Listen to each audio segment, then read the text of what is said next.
باپ بیٹے اور روح القدس کے نام میں آمین۔ ہمارے لیے آج کی انجیل مقدس بمطابق مقدس مرکز کی انجیل 10واں باب پہلی آیت سے لے کر 12ویں آیت تک۔ نکاح ناممکن التفریق۔ اور وہاں سے روانہ ہو کر وہ یہودیہ کے علاقے میں اور اردن کے پار آیا، اور پھر ہجوم اس کے پاس جمع ہو گئے، اور وہ اپنے دستور کے موافق پھر انہیں تعلیم دینے لگا۔ اور فریسی اس کے پاس آئے اور اسے آزمانے کے لیے اس سے پوچھا کہ کیا یہ روا ہے کہ مرد اپنی بیوی کو چھوڑ دے؟ اس نے جواب میں ان سے کہا کہ موسیٰ نے تمہیں کیا حکم دیا ہے؟ انہوں نے کہا کہ موسیٰ نے اجازت دی ہے کہ طلاق نامہ لکھ کر چھوڑ دیں۔ پر یسوع نے ان سے کہا کہ اس نے تمہاری سخت دلی کے سبب سے تمہارے لیے یہ حکم لکھا تھا، لیکن تکوین کی ابتدا سے خدا نے انہیں نر و ناری بنایا۔ اس واسطے مرد اپنے باپ اور اپنی ماں کو چھوڑے گا اور اپنی بیوی سے ملا رہے گا، اور وہ دونوں ایک تن ہوں گے۔ سو وہ اب دو نہیں بلکہ ایک تن ہے۔ پس جسے خدا نے جوڑا ہے اسے انسان جدا نہ کرے۔ اور گھر میں اس کے شاگردوں نے پھر اس سے اس بات کی بابت پوچھا، اور اس نے ان سے کہا، جو کوئی اپنی بیوی کو چھوڑے اور دوسری سے بیاہ کرے تو وہ اس کے خلاف زنا کرتا ہے، اور اگر بیوی اپنے شوہر کو چھوڑ دے اور دوسرے سے بیاہ کرے تو زنا کرتی ہے۔ انجیل مقدس کے پڑھے اور سنے جانے پر خداوند کی برکت ہو، خدا کا شکر ہو، آمین۔ باپ بیٹے اور روح القدس کے نام میں آمین۔ خداوند یسوع مسیح کے زندہ جلالی اور بابرکت نام میں ہم سب کی سلامتی ہو۔ خداوند ہم سب کو، ہمارے گھرانوں کو، ہماری کلیسیاؤں کو اور ہمارے پیارے ملک پاکستان کو ہمیشہ اپنے حفظ و امان میں رکھے، آمین۔ عزیزو، جیسا کہ ہم نے آج کے انجیلی اقتباس میں سنا کہ نکاح ناممکن التفریق ہے، یعنی نکاح کی اہمیت اور پاکیزگی بیان کی گئی ہے۔ عزیزو، تکوین کی کتاب میں دوسرے باب میں ہم دیکھتے ہیں کہ خدا نے جب آدم کو تخلیق کیا تو اس کے ساتھ اس کا مددگار یا ساتھی یعنی اماں حوا کو آدم ہی کی پسلی سے تخلیق کیا، یعنی وہ دونوں ایک دوسرے کے لیے مددگار اور ساتھی تھے۔ دوسرے الفاظ میں ہم کہہ سکتے ہیں کہ خدا نے تخلیق کائنات کے بعد پہلا رشتہ جو بنایا تو وہ نکاح کا ساکرمنٹ تھا۔ خدا نے آدم اور حوا کو جوڑا اور انہیں برکت دی، یعنی پہلا نکاح کا ساکرمنٹ وجود میں آیا، اور باقی تمام رشتے اور تعلیمات اور ساکرمنٹس بعد میں خود بخود بنتے چلے گئے۔ تو عزیزو، اس سے ہم نکاح کی پاکیزگی اور اہمیت کا اندازہ لگا سکتے ہیں، یعنی خدا نے ایک آدم کے لیے ایک ہی حوا بنائی اور حوا کے لیے بھی ایک ہی آدم بنایا۔ آئیں عزیزو، ایک حوالہ دیکھتے ہیں۔ تکوین کی کتاب کے دوسرے باب کی 23ویں آیت کے مطابق، اس واسطے مرد اپنے باپ اور اپنی ماں کو چھوڑے گا اور اپنی بیوی سے ملا رہے گا، اور وہ دونوں ایک تن ہوں گے، آمین۔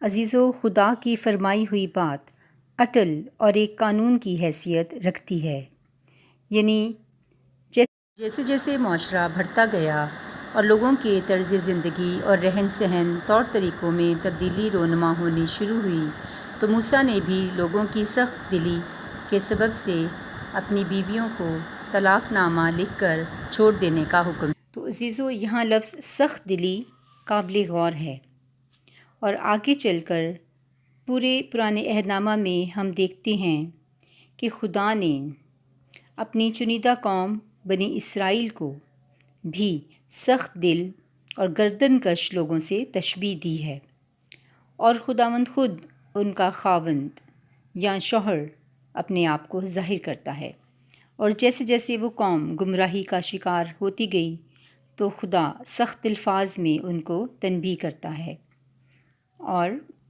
جب قوم غیر معبودوں اور دوسرے دیوی دیوتاؤں کے پیچھے چلتی تو خدا اس کو بے وفائی کا نام دیتا ہے اور عہد شکنی قرار دیتا ہے۔ یعنی کہ عزیزو، خدا کے نزدیک نکاح ایک عہد ہے جس کو آسانی سے توڑا نہیں جا سکتا، اور اگر کوئی ایسا کرتا ہے تو یہ خدا کے نزدیک ناپسندیدہ ہے۔ عزیزو، جب نئے عہد نامہ میں آتے ہیں تو خداوند یسوع مسیح کی تعلیم اور الفاظ نکاح کے بارے میں اور بھی سخت ہیں۔ یعنی اگر کوئی شخص اپنی بیوی کو حرام کاری کے سوا کسی بھی اور سبب سے چھوڑتا ہے تو وہ اس کے ساتھ زنا کرتا ہے، اور اگر کوئی عورت اپنے شوہر کو چھوڑتی ہے تو وہ بھی زنا کرتی ہے۔ عزیزو، خدا کا کلام بڑا صاف اور واضح انداز میں بتاتا ہے کہ نکاح ناممکن التفریق ہے، لیکن آج ہم دیکھتے ہیں کہ مسیحیوں میں جا بجا طلاقیں عام ہوتی جا رہی ہیں، جس سے صاف ظاہر ہوتا ہے کہ مسیحی گھرانوں میں خدا کے کلام اور تعلیمات کا فقدان پایا جاتا ہے۔